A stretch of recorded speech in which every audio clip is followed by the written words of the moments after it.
dificultad para conciliar el sueño, o bien exceso de sueño. Bueno, el tema del sueño y el apetito puede estar en más o en menos, ¿sí? Sentimientos de inutilidad, odio a sí mismo, culpa, dificultad para concentrarse, sentimientos de desesperanza, abandono, ¿sí? No tenga motivación para nada, cambios grandes en el apetito, como decíamos recién, o bien en aumento o en descenso, cansancio y falta de energía, movimientos lentos o rápidos, inactividad y retraimiento de las actividades usuales, pensamientos repetitivos de muerte o de suicidio. Obviamente tiene que haber, como decíamos recién, 5 más de estos, persistir durante por lo menos 2 semanas, y generalmente todo esto va a tener repercusión sobre la vida diaria o la funcionalidad de la persona, ¿sí? Bueno, si logramos esto, más que nada tiene que ver con lo que es depresión mayor. Después hay trastornos de distimia, pero que no vamos a entrar en detalle porque sí, hacer por ahí el diagnóstico muy preciso puede ser de resorte del especialista, ¿sí? Pero bueno, en general, si tenemos 5 más de estos durante al menos 2 semanas y que repercute sobre la vida diaria de la persona, podríamos hacer el diagnóstico habiendo descartado otras causas, porque primero tendríamos que pedir un laboratorio descartando causas metabólicas de síntomas depresivos y demás. Podríamos pensar en el uso de medicación o tratamiento farmacológico como coadyuvante, digamos, de la psicoterapia, ¿sí? Esto solamente se los puse porque lo encontré, y el tema de dolor, ansiedad, insomnio y síntomas depresivos está muy asociado en los pacientes con dolor crónico. Se asocian los síntomas depresivos y a la inversa, ¿sí? O sea, es como que una cosa perpetúa o exacerba la otra. Entonces, es para tenerlo en cuenta. Muchas veces el tratamiento antidepresivo en las situaciones de dolor crónico se utiliza como coadyuvante del dolor, ¿sí?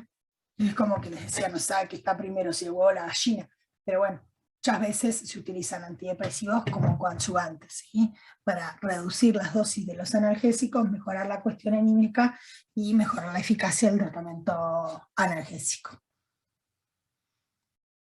Bueno, una vez que hacemos el diagnóstico, debemos pensar en seleccionar el tratamiento e iniciarlo. En general se habla de hacer un monitoreo a la semana o a los 15 días.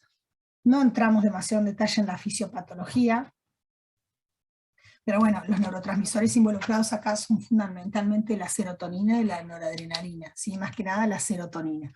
Y dentro de las hipótesis de la fisiopatología de la enfermedad, que son múltiples y digamos no soy experta en el tema, pero sí se sabe que se descienden las concentraciones de serotonina, y por eso gran parte del tratamiento farmacológico se dirige hacia, digamos, la posibilidad de aumentar las concentraciones de serotonina, sobre todo en áreas del cerebro que están íntimamente involucradas con las cuestiones del ánimo. Como se sabe que hay una alteración a nivel neuronal y tiene que ver con una reacomodación neuronal, el tratamiento no da grandes resultados en forma inmediata, ¿sí? Tarda en hacer efecto. Por eso es que debemos evaluar o valorar la respuesta, como les planteé ahí, más o menos hasta la 4ª o 6ª semana, ¿sí? Si hay clara mejoría, se sigue el tratamiento. Si hay algo de mejoría, se puede reajustar la dosis, por ejemplo, subirla, y bueno, en el caso de que no hubiera ninguna mejoría, se puede aumentar o bien hacer un recambio del tratamiento, ¿sí? Del tratamiento farmacológico, del grupo de los antidepresivos que se haya seleccionado. Entonces, pero en general, a grandes rasgos, se reevalúa entre la primera y la 2ª semana, y se replantea recién, digamos, reajustar la dosis más o menos a la 4ª o 6ª semana, ¿sí? No antes. Por eso es de buena práctica explicarle al paciente, ¿sí? Que bueno, que vamos a empezar un tratamiento, que el tratamiento no va a ser un efecto inmediato, que esto tiene un tiempo, ¿sí? Para que las concentraciones de los neurotransmisores aumenten, que hay pacientes que tienen sí mejoría entre las primeras semanas y otros que no. Y que obvio, como todo, no es la píldora mágica que el paciente va a estar como si nada, ¿sí? Tenemos que acompañarlo de psicoterapia y otras estrategias como para, sobre todo si hablamos de depresión mayor.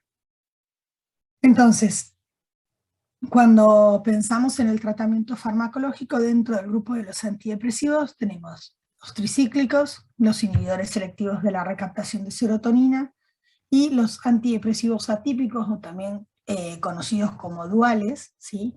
Que algunos actúan, aumentan las concentraciones de dopamina, noradrenalina, serotonina, etc. Son los más nuevos. Y después, para situaciones por ahí particulares de depresión mayor sobre todo, y esto sí va a ser uso de resorte del especialista, los inhibidores de la monoaminoxidasa, ¿sí? Que eso sí no los vamos a manejar nosotros porque son antidepresivos que conllevan múltiples efectos adversos y serios, con lo cual son utilizados en caso de que no hubiera respuesta al tratamiento convencional, ¿sí? Igual que el electroshock y demás que se plantea, que la verdad que no sé si se estaría utilizando. Bueno, entonces, primero, un poquito de la fisiopatología, terminaciones nerviosas, los neurotransmisores, dijimos, fundamentalmente serotonina y también noradrenalina, ¿sí? Bueno, como todo lo que se sintetiza en la neurona, cualquier neurotransmisor se va a acumular en la vesícula y por despolarización neuronal, con activación de los canales de calcio, voltaje dependiente, aumento del calcio intracelular, va a haber exocitosis de las vesículas y liberación del neurotransmisor. Ya sea las neuronas serotoninérgicas o noradrenérgicas, ¿sí? Fíjense que en la noradrenérgica, uno de las enzimas que se ocupa de autolimitar el efecto de la noradrenalina era la monoaminoxidasa, que la habíamos visto en aquel momento cuando vimos simpáticos, ¿sí? Las monoaminoxidasas teníamos la MAO-A y la MAO-B, que de lo que se ocupan básicamente es de autolimitar el efecto de la noradrenalina circulante. Cualquiera sea el neurotransmisor que se libera, va a interactuar con sus diferentes receptores, ¿sí? Por ejemplo, los de serotonina o bien los de noradrenalina. Lo que vamos a ver cuando veamos los tricíclicos, por ejemplo, es que tanto esta serotonina como esta noradrenalina, uno de los mecanismos por los cuales también autolimitan su efecto era, ¿se acuerdan los receptores alfa-1 que actuaban vía GI? ¿Sí? Y otros también había recaptadores, ¿sí? Hay recaptadores de serotonina y de noradrenalina, que fíjense acá los tenemos, que lo que se ocupan es de favorecer el ingreso, o sea, la recaptación del neurotransmisor para reducir sus concentraciones plasmáticas. Si nosotros actuamos inhibiendo estos recaptadores, las concentraciones plasmáticas en la hendidura van a aumentar, aumenta el neurotransmisor y vamos a tener un aumento de los neurotransmisores en cuestión que están en déficit, ¿sí? Y esto es lo que van a hacer los inhibidores los antidepresivos tricíclicos. Inhiben esta recaptación, ¿sí? Algunos inhiben más recaptación predominantemente de noradrenalina y otros predominantemente de serotonina, pero inhiben la recaptación de ambos, ¿sí? Por otro lado, también vamos a tener los IRS, que son inhibidores de la serotonina, inhibidores selectivos de la serotonina, o sea que lo que va a aumentar es selectivamente la serotonina, y también dijimos, inhibidores de la monoaminoxidasa. Y tenemos algunos otros que inhiben noradrenalina y también, por ejemplo, dopamina, como mencionamos dentro de algunos de los ejemplos de los atípicos, ¿sí? Entonces, dijimos que una vez que instaurábamos el tratamiento con los antidepresivos, había un retraso en el efecto, o sea, no es como un antihipertensivo que uno le da y automáticamente dentro de las 24 horas ya puedo alcanzar valores normales de tensión arterial. Acá no, y se cree que este retardo en los efectos terapéuticos está probablemente relacionado con adaptaciones secundarias que van realizando las neuronas en función del aumento del neurotransmisor. Dentro de los tricíclicos que veíamos hoy que actúan inhibiendo la recaptación, tenemos las terciarias y las secundarias. Las terciarias son la imipramina y la amitriptilina, que esta es la que vamos a ver con más frecuencia en el uso clínico, es la que tenemos disponible, y la diferencia entre ellas va a estar en esto que dijimos, en esta diferencia en cuanto a la recaptación predominantemente de serotonina versus noradrenalina. Acá tenemos, esta es una figura tomada del Goodman. donde tenemos cómo actúan.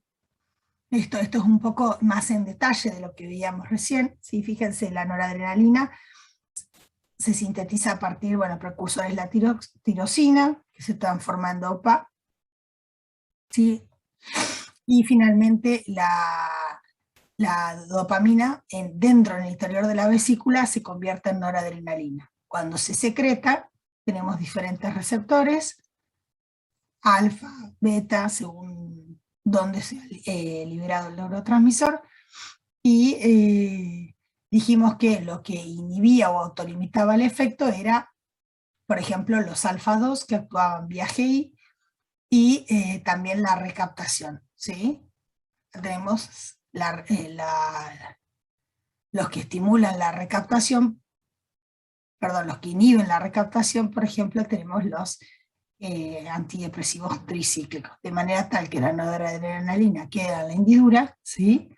Y aumenta la actividad noradrenérgica en diferentes regiones, en este caso del cerebro. ¿Sí? Pero bueno, en el caso de los antidepresivos, lo que plantea acá que no son el simple bloqueo, digamos, el efecto no es el simple bloqueo de la recaptación de noradrenalina, sino que esta inhibición conlleva a una cascada de importantes adaptaciones secundarias que van a ser las que se van a poder observar con el paso de las semanas, ¿sí?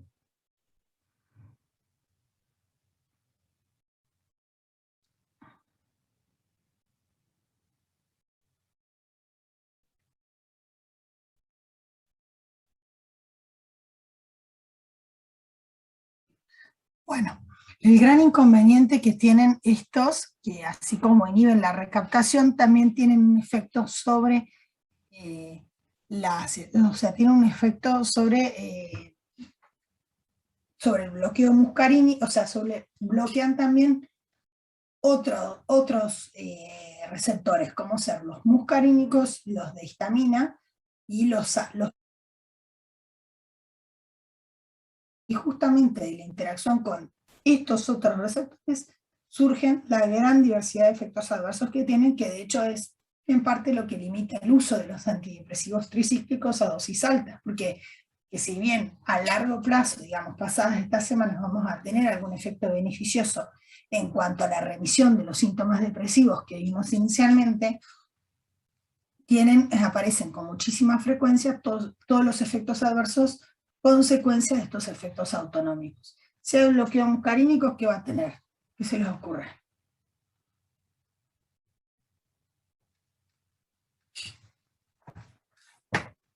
Si no se duerme.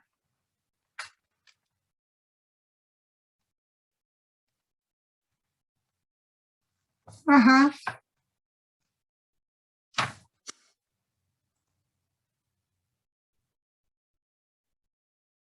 Catherine, Dayana, Manuel.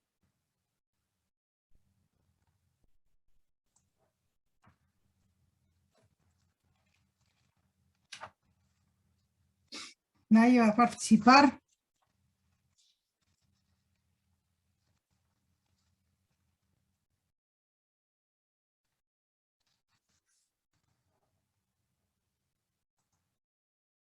Chicos.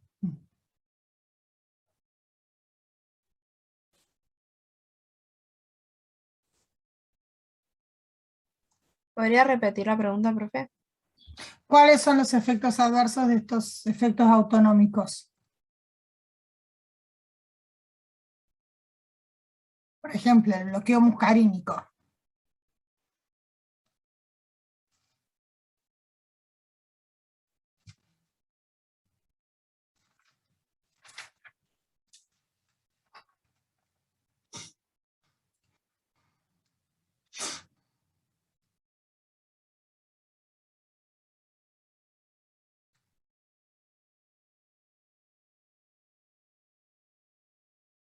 Vamos, esto es básica. Profe, ahí contestó un compañero por el chat. Pregunta si reduce la motilidad gástrica. Sí, más que la motilidad gástrica, todo el el estómago en general tanta motilidad no va a tener, pero sí todo el resto del tubo O sea que digestivo. genera constipación, la sequedad en la boca. Exactamente. Por eso, o sea, puede producir serostomía, que es la sequedad bucal, sequedad oftálmica, ¿sí? Porque acuérdense que el parasimpático estimulaba todas las secreciones. Entonces puede dar, sí, disminución de la contractilidad, ¿sí? Con reducción de las secreciones, y eso es dar como efecto adverso también algo de constipación, visión borrosa, porque la acomodación estaba, ¿se acuerdan? Mediada por el simpático y el parasimpático. Parasimpático que hacía miosis y la acomodación. Si pierdo esa posibilidad, puedo tener también visión borrosa. A nivel del aparato urinario, retención aguda de orina. ¿Se acuerdan que el detrusor tenía una alta densidad de receptores muscarínicos? Los receptores de histamina tienen, tienen actividad sobre el centro del apetito y también del sueño. Entonces, un efecto histaminérgico también van a dar somnolencia, que de hecho es un efecto adverso que a veces se lo puede aprovechar como efecto beneficioso, y el bloqueo alfa va a dar ¿qué? ¿Qué hace a los receptores alfa a nivel del músculo lisovascular?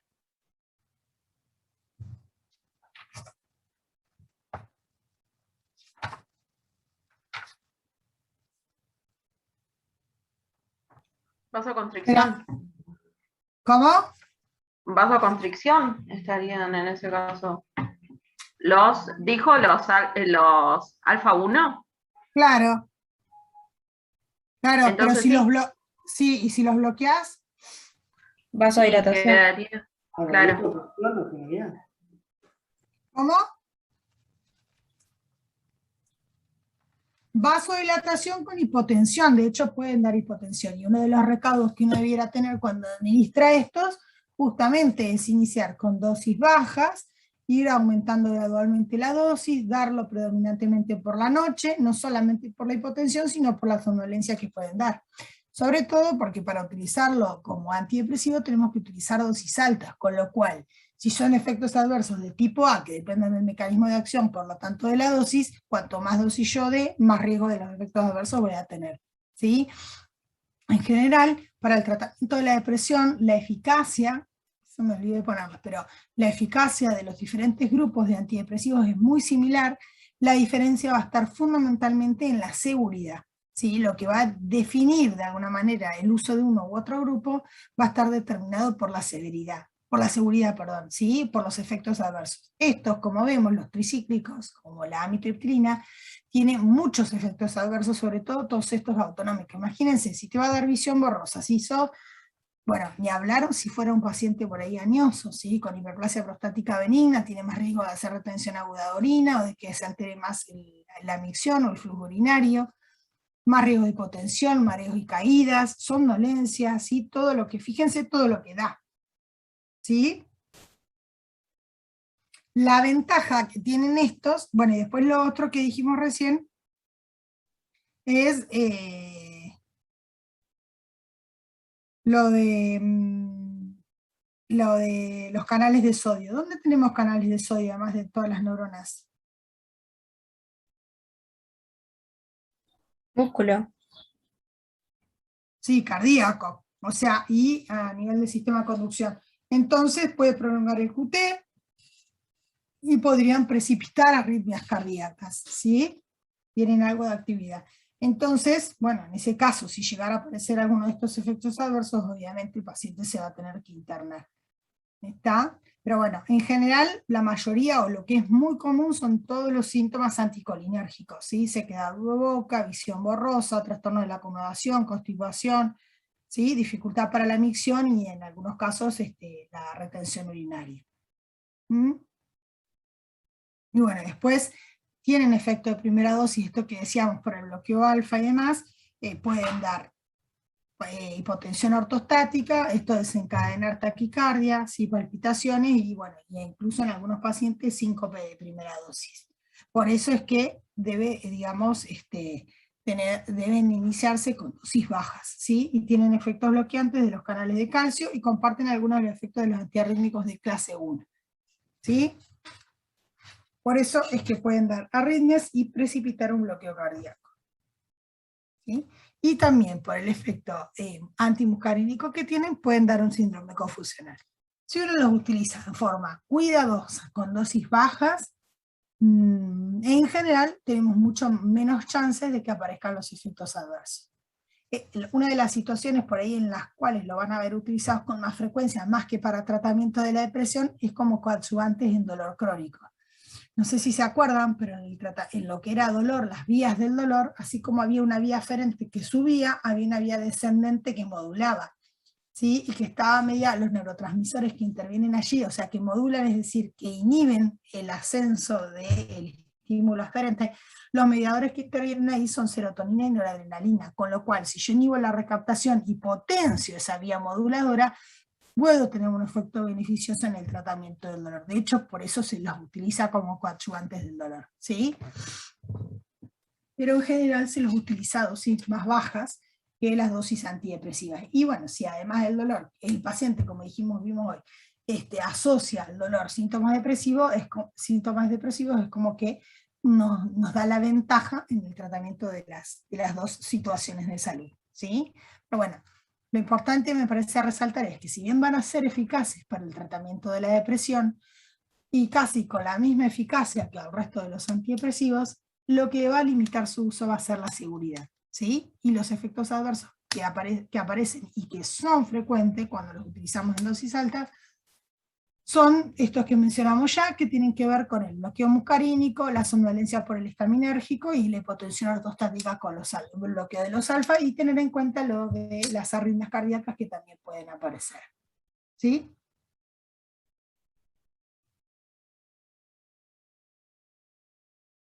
Bueno, otro de los grupos que podemos ser o pueden ser de utilidad para el tratamiento de la depresión son los inhibidores selectivos de la recaptación de serotonina. Como el nombre lo dice, selectivos de la recaptación de serotonina. Estos son los más utilizados, eficacia similar por ahí a los anteriores que mencionamos. La diferencia la vamos a tener en la seguridad. Si tenemos en cuenta, como siempre planteamos, que tenemos que seleccionar los tratamientos teniendo en cuenta la tabla, o sea, eficacia, seguridad, conveniencia y costo, a igual eficacia seleccionamos por seguridad, ¿sí? Estos serían mucho más seguros que los tricíclicos porque no tienen toda esa diversidad de efectos adversos. Estos inhiben, como dijimos recién, acá, la recaptación de la serotonina. Por ende, queda la serotonina en la hendidura sináptica, ¿sí? Tenemos diferentes subtipos de receptores de serotonina. Y acá el precursor para la síntesis de la serotonina es el triptófano, ¿sí?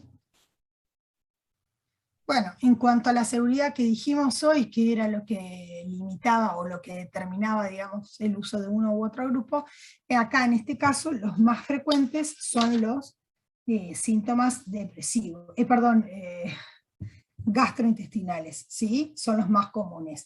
Náuseas, vómitos, anorexia y diarrea que pueden aparecer hasta en un 5 o hasta en un 30% de los pacientes.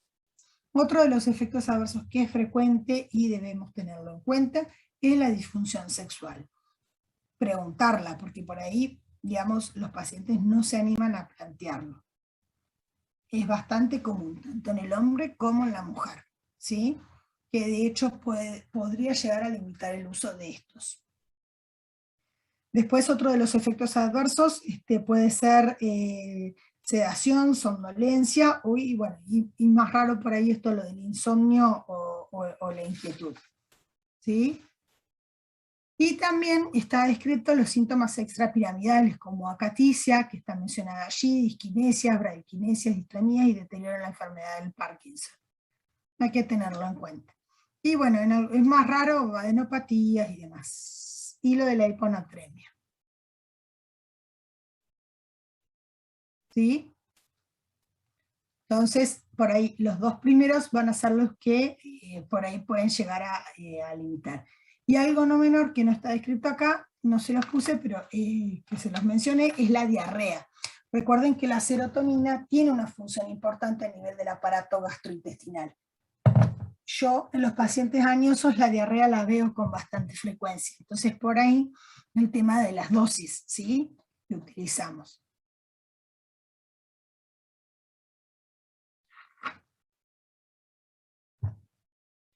Cuando analizamos inhibidores selectivos de la recaptación de serotonina, si bien la seguridad se la plantea que está en relación con un efecto de grupo o de familia, va a ser muy similar, por ahí las diferencias van a estar en cuanto a las interacciones, ¿sí? Porque estos se inhiben, por ejemplo, la fluoxetina inhibe el citocromo P450. Entonces, por ejemplo, si se están coadministrando antidepresivos tricíclicos e inhibidores selectivos de la recaptación de serotonina, que a veces es una posibilidad para utilizar dosis bajas de ambos, esto podría aumentar las concentraciones de los neurotransmisores. ¿Sí? Más si es un inhibidor.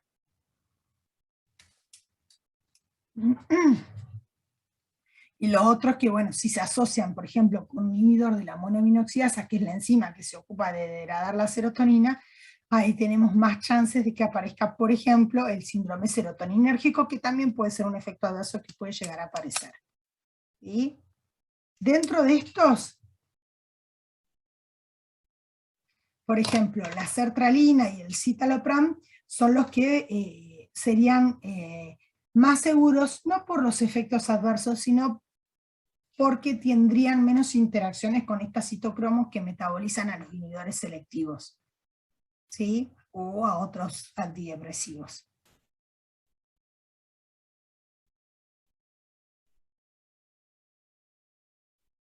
Pero después los efectos adversos van a ser más o menos los mismos, ¿sí?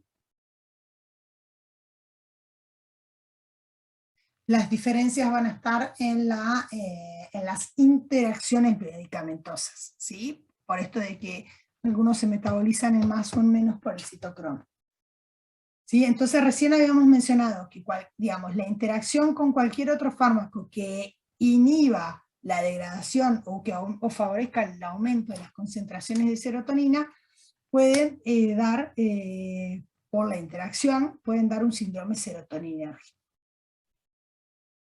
Yo se los menciono porque por ahí los pacientes que yo suelo ver, suelen haber combinaciones, ¿sí?, de diferentes fármacos que tiendan a aumentar las concentraciones de serotonina, y uno obviamente nunca va a diagnosticar lo que no sospecha. El síndrome serotoninérgico puede aparecer y hay que tenerlo en cuenta. Fíjense que se lo clasifica, o sea, esto, lo de toxicidad por serotonina, el muy leve, leve, moderado y severo, ¿sí? Los más leves, fíjense que tiene signos, sintomatología por excitación del sistema nervioso central, ¿sí? Reflejos rápidos, clonus, hiperreflexia. El paciente puede estar ansioso, con insomnio, que no duerme, puede estar hipertenso, diarrea, ¿sí?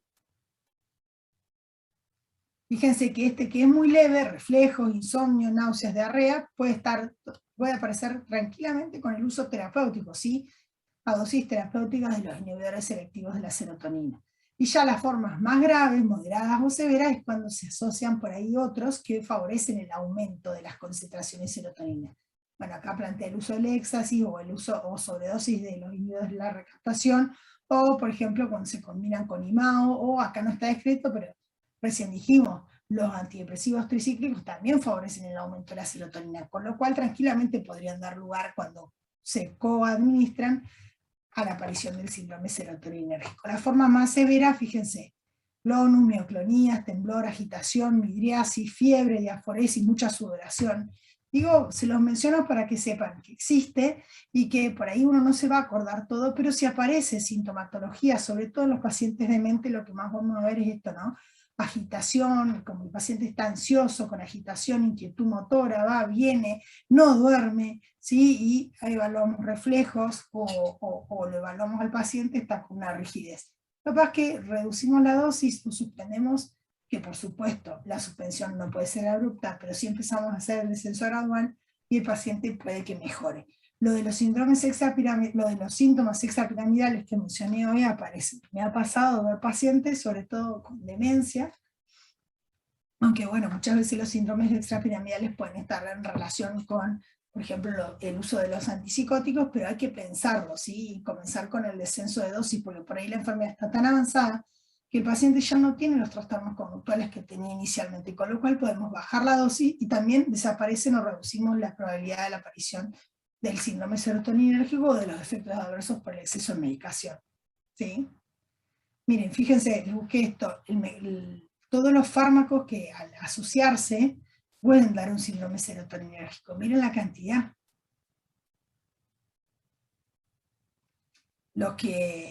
Acá lo que dice, síntesis de la serotonina, bueno, el triptófano, porque es el aminoácido que es el precursor.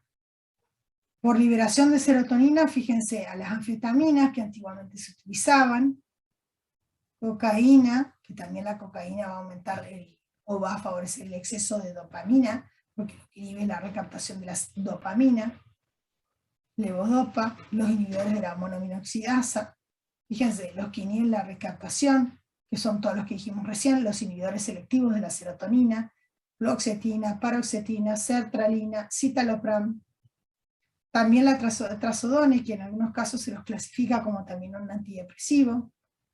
Ya a veces se coadministran trazodone con algún IRS, ¿sí?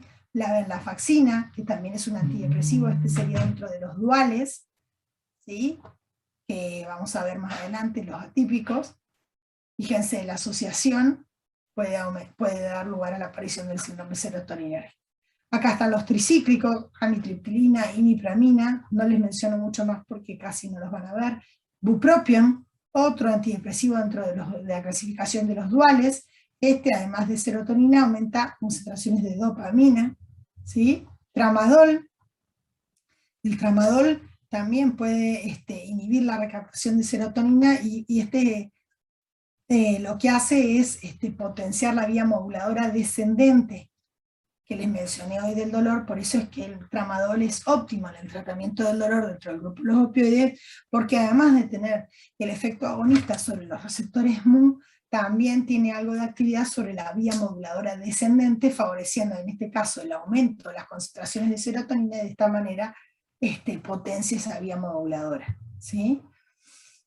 Bueno, acá tenemos más de los IMAO, ¿sí? Que los que inhiben el metabolismo de la serotonina, que son los inhibidores de la monoaminoxidasa, transmina, por ejemplo, serogenina, que también estos son antidepresivos, que habíamos dicho que eran de resorte generalmente de uso del especialista, que no los vamos a manejar nosotros. Bueno, y acá tenemos otros, por estimulación del receptor postsináptico de serotonina, y acá les puedo mencionar la mirtazapina, por ejemplo, que también es un antidepresivo y que lo consideramos dentro del grupo de los duales, ¿sí? Pero bueno, en algunas situaciones coexiste la asociación de algunos antidepresivos si la depresión es severa, ¿sí? Acá tenemos, entonces, hasta ahora veníamos viendo, dijimos, los tricíclicos, los inhibidores selectivos de la recaptación de serotonina, y estos que son los más nuevos, que también se los conoce como duales, que son los antidepresivos atípicos. Y acá tenemos el bupropion, que inhibe o favorece el aumento, como decíamos recién, noradrenalina y dopamina. Por ahí lo han visto o se ha validado su uso porque en los tratamientos para favorecer el cese del hábito tabáquico es uno de los antidepresivos que se ha evaluado para ayudar en los pacientes que ya tienen voluntad para discontinuar el hábito tabáquico, ¿sí? Pero bueno, también es un antidepresivo. Lo que tiene que habría que tener en cuenta es que si lo que aumenta es la dopamina, ¿qué efecto adverso piensan ustedes que podría dar?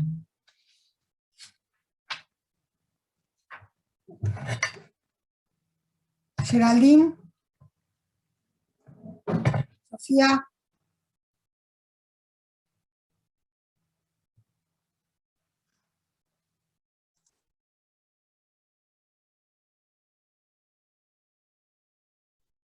Felipe.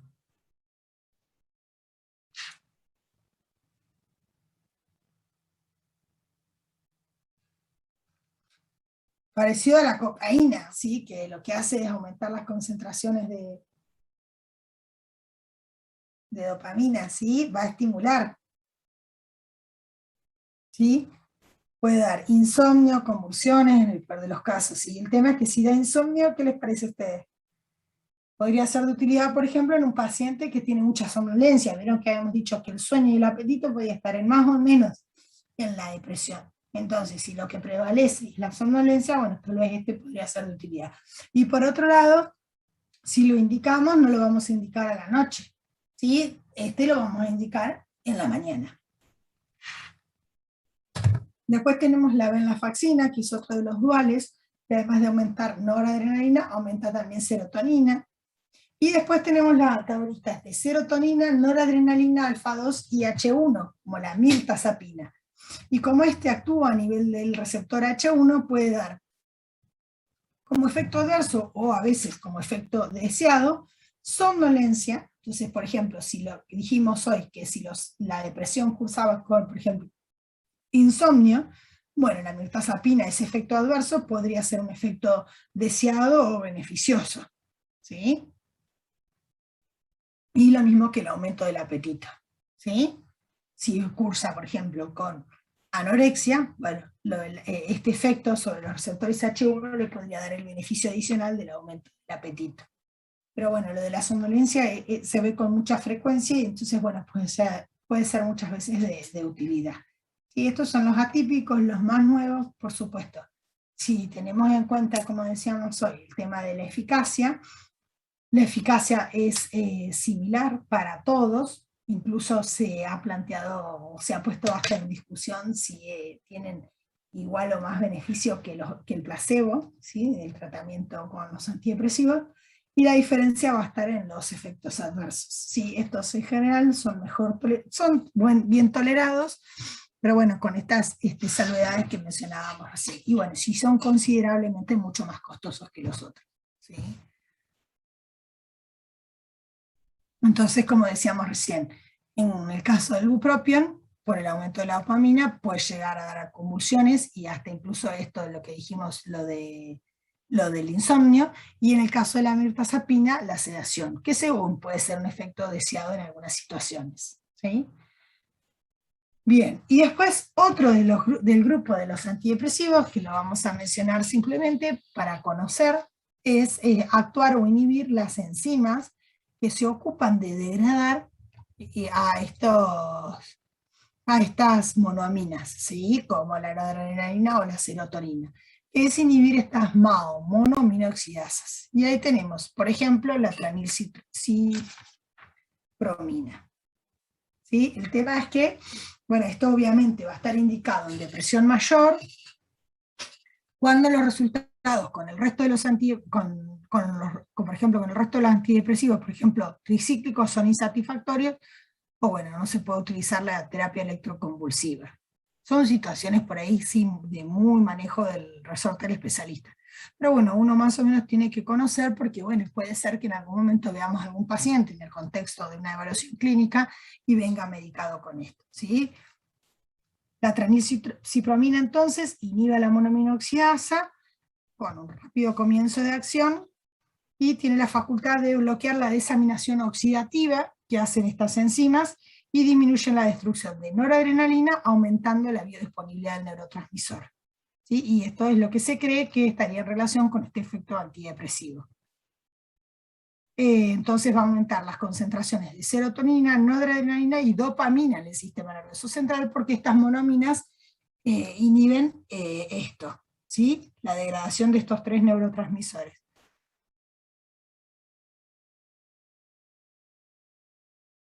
Y los efectos adversos pueden verse en general por sobredosis, pueden aparecer en términos de horas, pueden dar agitación, alucinaciones, hiperreflexia, hiperpirexia, convulsiones, ¿sí? Puede haber estimulación central, como habíamos visto hoy, vieron cuando vimos lo del síndrome serotoninérgico, con temblor, insomnio, hiperhidrosis, agitación, conducta hipomaníaca, ¿sí? Vértigo, cefalea, tienen un montón de efectos adversos, con lo cual no, son poco seguros, por eso es que se debe evaluar ¿sí? La relación riesgo-beneficio a la hora de administrarlos, ¿sí? Los beneficios. Y bueno, en cuanto a acá está lo de la seguridad, ¿sí? Las alteraciones del sueño, que dijimos, las alteraciones sexuales como el resto de los antidepresivos, puede producir disminución de la TA, se cree que está en relación con efectos sobre los centros vasomotores, pero bueno, también puede dar hipertensión, lo del aumento de peso, y puede dar el síndrome síndrome además adrenérgico.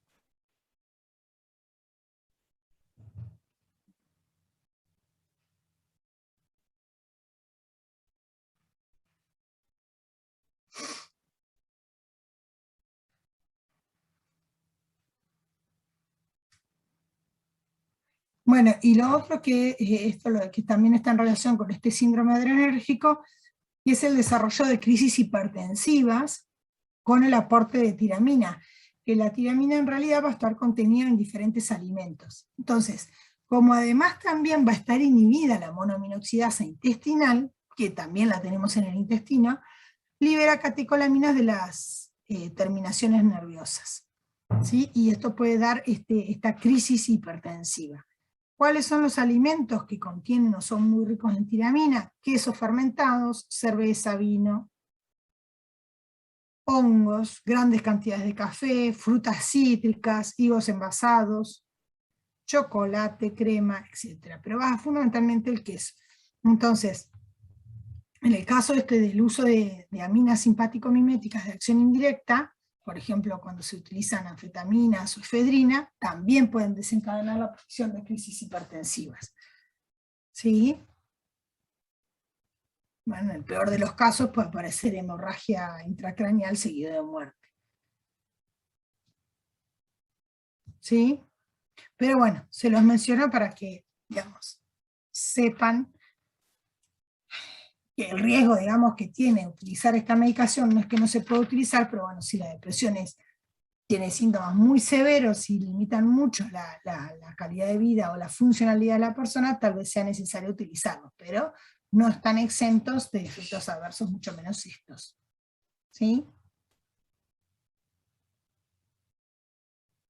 Entonces, dijimos, hasta ahora veníamos hablando de eficacia, que tenían más o menos eficacia similar la mayoría de los grupos.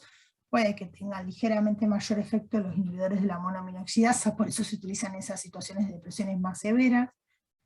Y otra de las cosas que puede aparecer en general con el uso de los antidepresivos es la tolerancia y la dependencia física. ¿Sí? Por eso es que no podemos discontinuarlo de manera abrupta, porque habíamos dicho que se generaban adaptaciones neuronales. Entonces, a la hora de discontinuar debemos hacerlo progresivo, porque puede aparecer, por la dependencia física, puede aparecer síndrome de abstinencia, ¿sí? Es peligroso la suspensión abrupta. Y en cuanto a las interacciones, fundamentalmente los inhibidores de la recaptación de serotonina, particularmente con el citocromo P450.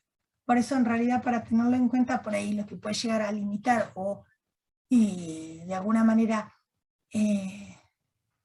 llevarnos a la elección de un antidepresivo, de un IRS versus otro, tiene que ver con la menor interacción con el citocromo P450, que como habíamos dicho, por ahí el que menos interacciones va a tener va a ser el citalopram o el escitalopram o la sertralina, versus la paroxetina o fluoxetina. Incluso paroxetina y fluoxetina, el inconveniente que tienen es que tienen una vida media prolongada, se metabolizan por el citocromo, interaccionan con un montón de fármacos, y con lo cual pueden dar más, sería menos seguro su uso versus sertralina, citalopram o escitalopram, sobre todo en la población añosa. ¿Sí?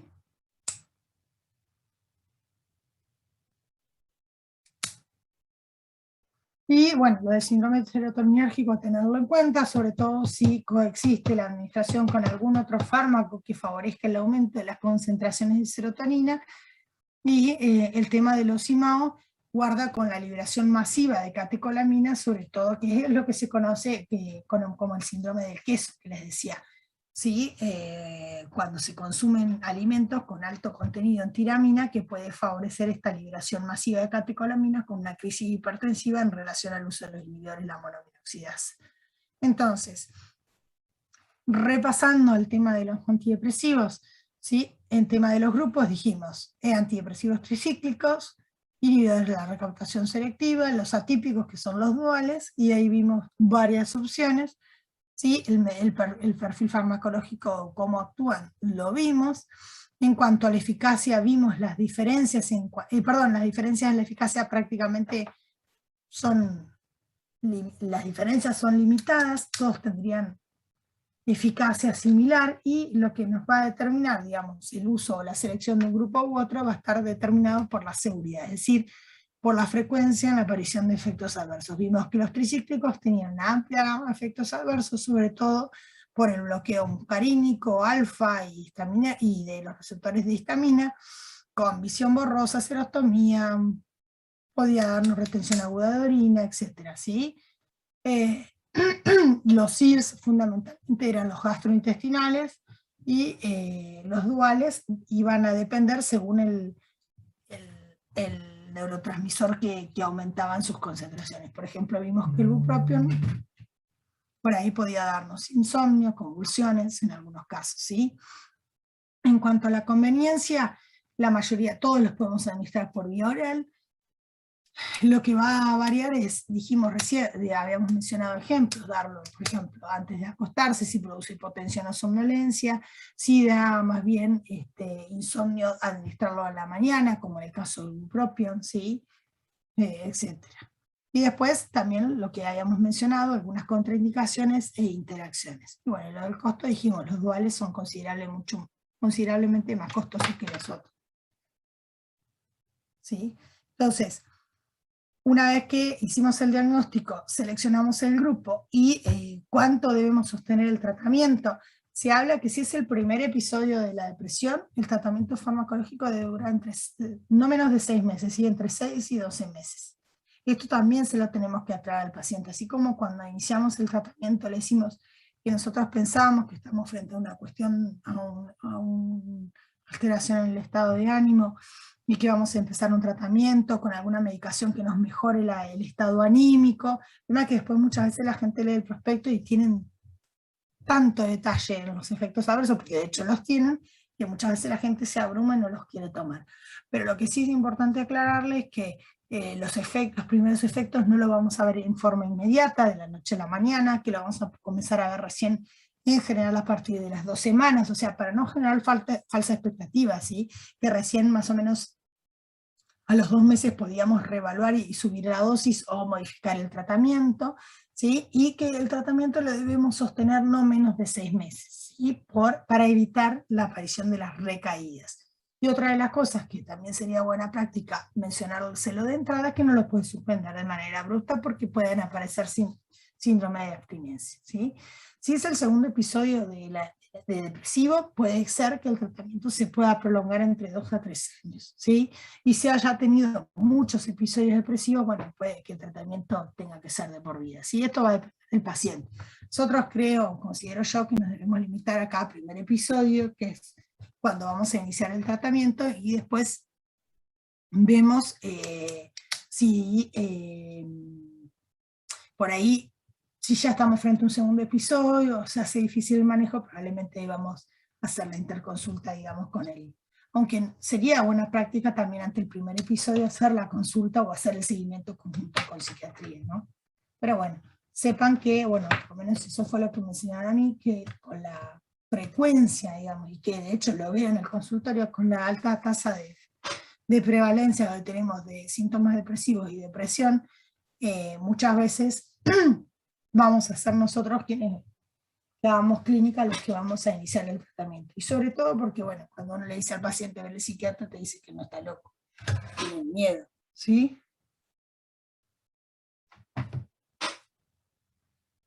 Entonces, resumiendo, si estamos frente a un episodio de depresión mayor, ¿sí? Seleccionamos el medicamento con el paciente teniendo en cuenta esto, ¿no? Potenciales beneficios terapéuticos y los efectos adversos, aclarándole el tiempo esperable de respuesta, ¿sí? Cuanto mejor sea la alianza que tengamos con el paciente, mejor va a ser la respuesta al tratamiento, y en general, lo que decíamos recién, del análisis esto de las diferencias entre eficacia y seguridad, surge que en general de primera opción siempre va a ser un inhibidor de la recaptación de serotonina, ¿sí? Una vez que comenzamos el tratamiento, vamos dosificando y en general esperamos recién a las 2 semanas tener efectos. O sea, podemos preguntarle al paciente si empezó a dormir mejor, si empezó a comer mejor, si tiene más ánimo, más ganas, si se puede concentrar mejor, está más atento, porque muchas veces cuando en los trastornos depresivos la atención, lo atencional está severamente afectado. El paciente dice, no me puedo concentrar, no puedo estudiar, no puedo hacer mis actividades, sobre todo si requiere de mucho esfuerzo cognitivo, ¿no? Entonces, bueno, pasadas las 2 semanas podemos examinar, ¿sí? Y ver si no tenemos eficacia, podemos hacer el reemplazo. Si tenemos eficacia, podemos seguir, o sea, logramos, el paciente claramente nos remite que se siente mucho mejor. Podemos, bueno, sostenemos la dosis, como dijimos, no menos de 6 meses, y si fue mal tolerado o no fue eficaz, bueno, esto no podemos sustituirlo por otro y evaluar la eficacia en 3 a 4 semanas, ¿sí?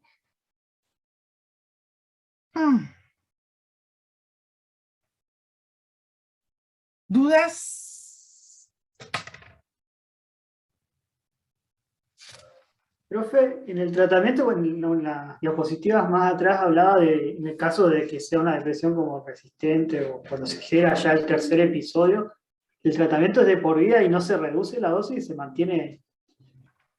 Por eso les digo, eso ya por ahí va a ser más de resorte del especialista. La verdad que en esos casos sí estaría bueno que tenga un seguimiento por psiquiatría, probablemente haya que se pueda asociar y reducir la dosis. Y eso habrá que ir evaluando al paciente. Lo que pasa es que, bueno, hay algunas situaciones, como por ejemplo las distimias, por ejemplo, hay una característica de la personalidad de la persona que tiende a reincidir, ¿sí? Se hace como crónico el trastorno. Pero bueno, es muy del especialista, la verdad que yo no, digamos, salvo las situaciones más comunes que veo yo, por ahí esas tan por ahí en detalle desconozco, ¿sí?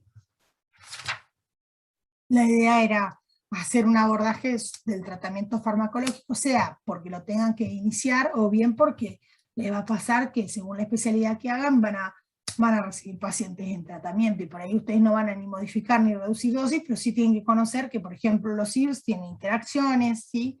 Para poder hacer tratamientos, digamos, evitando efectos adversos en los pacientes, ¿sí?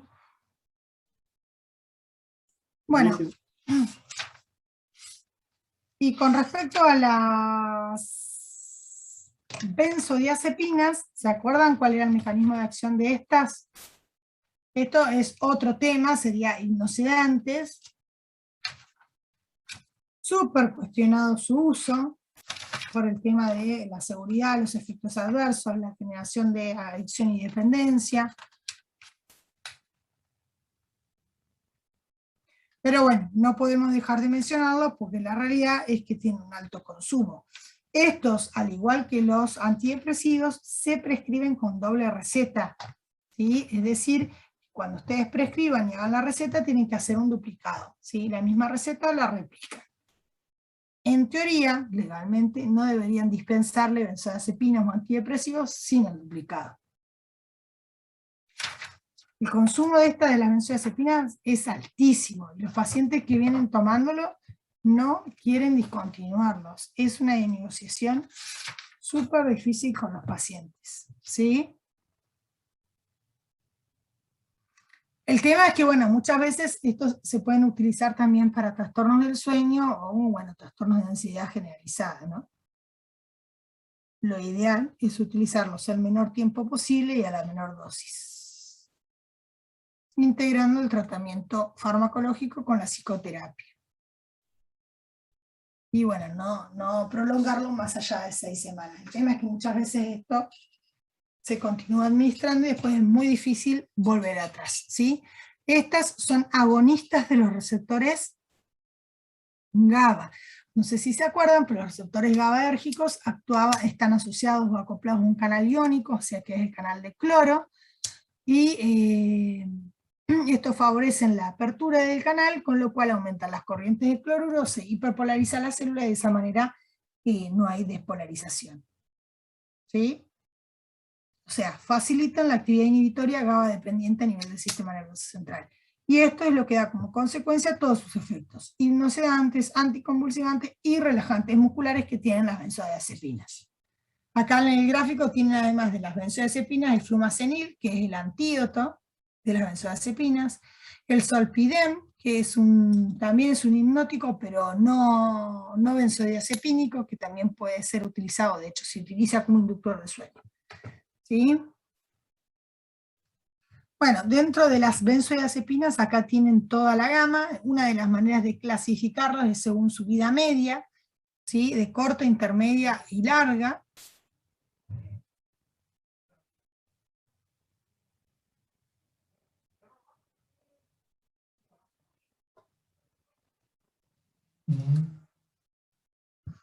¿Sí? De acción corta, entonces, ¿quién tenemos?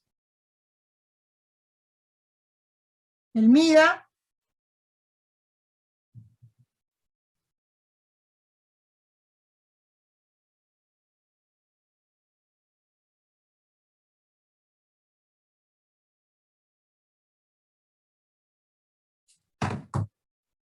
De acción corta tenemos el midazolam, ¿sí? Después les voy a mencionar por ahí los que más relevancia tienen. De acción intermedia tenemos el alprazolam y el lorazepam. Larga tenemos el diazepam, ¿sí? Y solamente les voy a mencionar estos dos últimos porque estos dan metabolitos, y muchas veces hay metabolitos activos que prolongan su acción, con lo cual pueden tener efectos residuales diurnos, ¿sí? Una de las cosas que tenemos que tener en cuenta cuando analizamos las benzodiazepinas, me parece a mí, desde el punto de vista clínico y de utilidad, la de la vida media de alguna manera nos va a determinar si el efecto es solamente durante la noche. O sea, si yo estoy buscando un efecto hipnosedante para facilitar o mejorar, digamos, la conciliación y el mantenimiento del sueño, porque lo que tiene el paciente es un trastorno del sueño, bueno, pues entonces tendré que buscar una de acción intermedia, que su acción no se prolongue más allá de 10 a 12 horas, porque si no voy a tener efecto residual diurno, con somnolencia, mareo, caídas, ¿sí? Y según la actividad del paciente puede interferir sobre sus actividades, ya sea laborales o de su vida diaria, ¿sí? Si es para un trastorno de ansiedad, probablemente sí voy a querer o buscar que tenga efecto residual en el día, ¿sí? Miren, esta filmina no está el clonazepam. Sí, porque bueno, tanto el diazepam como el clonazepam por ahí puede ser que se utilicen. De hecho, se utilizan para el tratamiento del trastorno de pánico, ¿sí? Cuando hay crisis de pánico a repetición, ¿sí? O trastornos, que son trastornos de ansiedad generalizada, ¿sí? Pero bueno, siempre lo ideal es utilizarlo por el menor tiempo posible, el tiempo más acotado, ¿sí? En cambio, el lorazepam, como tiene una acción más bien intermedia, en general se utiliza también para el insomnio, ¿sí? Y en algunas situaciones para la ansiedad, o en algunas situaciones de ataques de pánico, ¿sí? O como anticonvulsivante.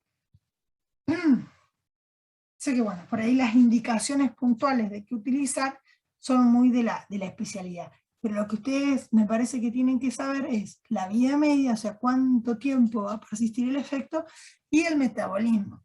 Porque muchas veces el metabolismo hepático da metabolitos activos con igual o mayor actividad que el agonista inicial que estamos administrando, y por ende, digamos, según, por ejemplo, el grupo de edad o las comorbilidades que tenga el paciente, puede ser más o menos beneficioso, ¿sí?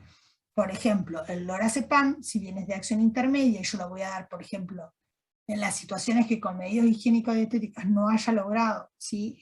Facilitar o mejorar el sueño, podría utilizarlo. Y si es un paciente ñoso, sería dentro de todos uno de los más seguros. ¿Por qué? Porque no tiene metabolismo por fase 1 prácticamente, ¿sí? Que son las reacciones de oxidación. Con lo cual, que son las que primero se alteran en el paciente ñoso, ¿sí? Entonces, sería más seguro su uso. En geriatría en general, nunca se sugiere el uso de las benzodiazepinas. porque esto que les decía, muchos dan metabolitos activos que persisten con efecto diurno, algunos se eliminan por vía renal, cuando son situaciones en las cuales el filtrado glomerular puede verse alterado, con lo cual se acumula, persiste el efecto diurno, mareo, caídas y fracturas, ¿sí? Entonces, y en el caso de tener que utilizar por alguna situación puntual, de usarse se busca usar el más seguro, por ejemplo, el lorazepam. Lo mismo pasa en la población pediátrica, ¿sí? Igual no se van a utilizar a menos que se requiera, por ejemplo, el tratamiento de convulsiones, como de hecho lo hemos visto en algunos problemas de salud, ¿sí? En algunas situaciones puede que se utilice. No sé si se acuerdan, pero el midazolam, no, perdón, el mida no, el diazepam, que tiene vida media muy larga, ¿qué pasa? Y que de hecho por eso se lo puede utilizar como anticonvulsivante. ¿Se acuerdan que era muy liposoluble? Se distribuía, tenía un volumen de distribución muy amplio, y al ser tan liposoluble y distribuirse tanto, la vida media era muy prolongada. ¿Se acuerdan? No sé si se acuerdan. Pues, creo, si no mal no recuerdo, son como 60 horas. ¿Sí? Entonces, se acumula y eso puede tener, sí, remanente de diazepam durante días.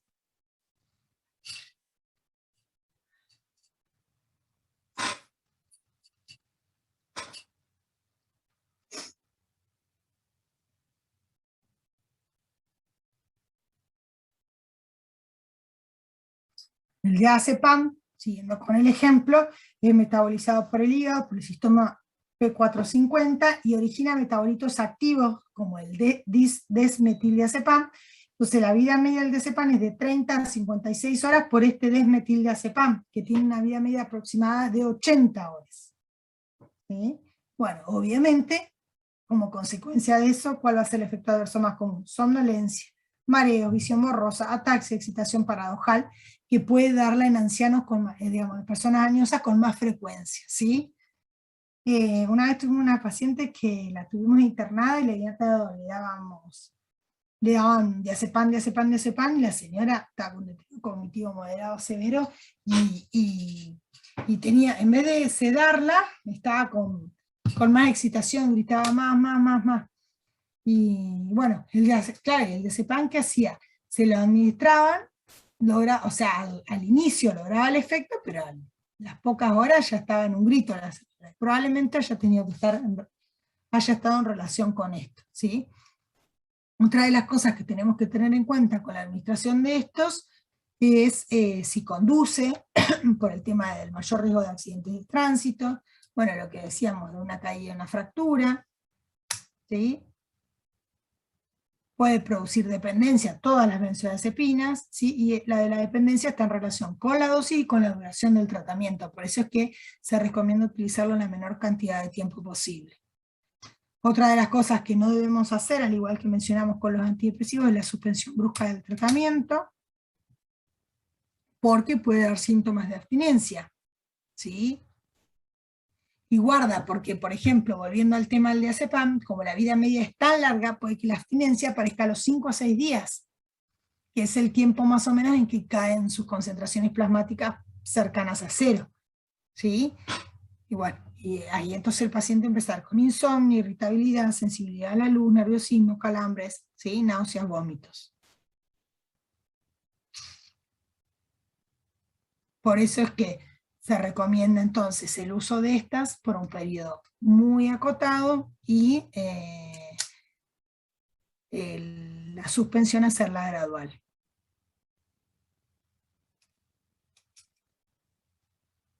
Otra de las cosas que antes era muy temido su uso era el tema de la depresión respiratoria, pero hoy ya se sabe que, digamos, si bien la pueden producir,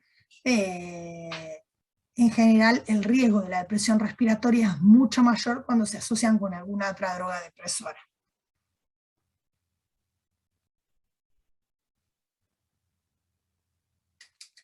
Por ejemplo, el alcohol.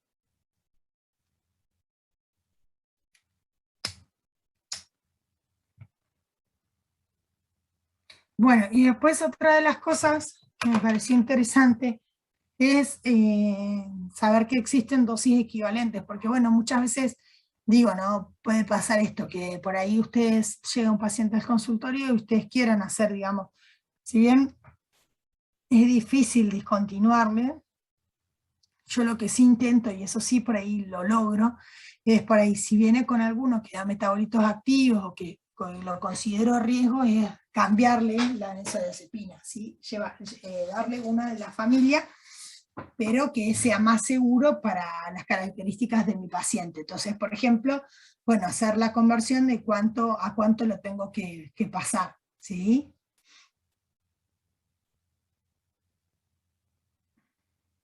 Fíjense más o menos que uno del prazolam son 6 de bromazepam y uno del lorazepam. Más o menos, porque fíjense que la dosis equivalente del diazepam es la misma. ¿Sí? Más que nada para eso, qué sé yo, si el paciente por ahí viene con diace o viene con bromazepam, que también es bastante común, creo que la marca comercial de que más circula, que los pacientes consumen, creo que es el Lexotanil. Siempre me tengo que fijarlo, la marca comercial con el principio activo. Pero fíjense que 6 de broma son más o menos 1 de lora, ¿sí? Dijimos que no tenía prácticamente metabolitos activos, ¿sí? Con lo cual, si la función renal cae o lo que fuera, no tendríamos tantos inconvenientes, ni riesgo de acumulación ni de toxicidad, ¿sí? Entonces, bueno, yo lo que intento es rotarle, sacarle, digamos, si tiene alguno que da metabolitos activos, que tiene metabolismo principalmente por la fase 1, trato de pasarlo al LORA, y después de a poquito le voy bajando la dosis. Lo que pasa es que las pacientes dicen, no, pero es que yo hace años que lo vengo tomando. Sí, claro, obviamente. O sea, ya tiene dependencia, todo, pero bueno, por lo menos empezar a bajarle. Sobre todo porque, bueno, si son ustedes los que les hacen la receta, tienen todo el derecho a prescribir tratamientos seguros, ¿sí?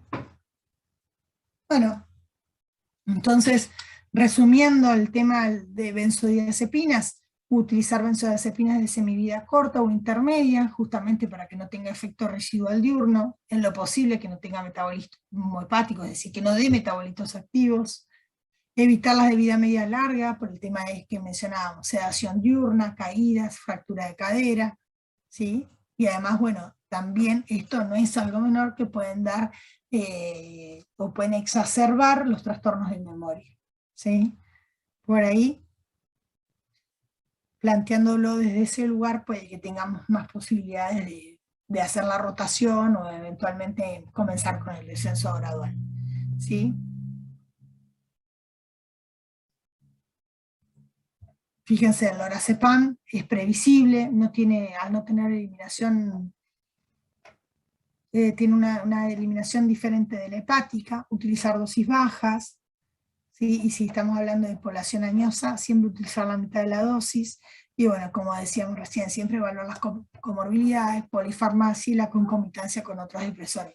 Porque imagínense, no sé, si el paciente tiene, por ejemplo, medicación antihipertensiva y tiene la presión arterial siempre muy bajita, bueno, ahí también tenemos que reajustar el tratamiento antihipertensivo. Si tiene una inestabilidad de la marcha, tiene reflexia, tiene una neuropatía periférica que ha alterado, digamos, la propiocepción, estabilidad, el equilibrio, y tiene más riesgo de caerse ese paciente, y encima le damos una medicación que le altere todo esto, o que se lo pueda exacerbar, o que de somnolencia, imagínense, el riesgo de caídas y fracturas es altísimo.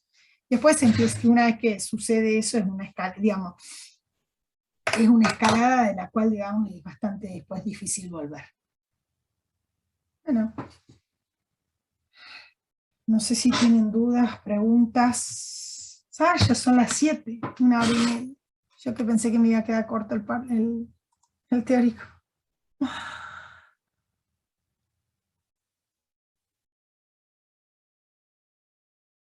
¿Dudas, preguntas?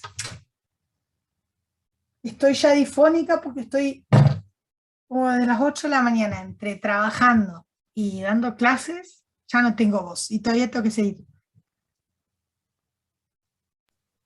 No, profe, yo las dudas que tenía ya me las... Bueno, gracias por contestar, porque no saben lo horrible que es no verlo y no escucharlo. Muy claro, profe, gracias. Bueno, de nada. Chau, chau.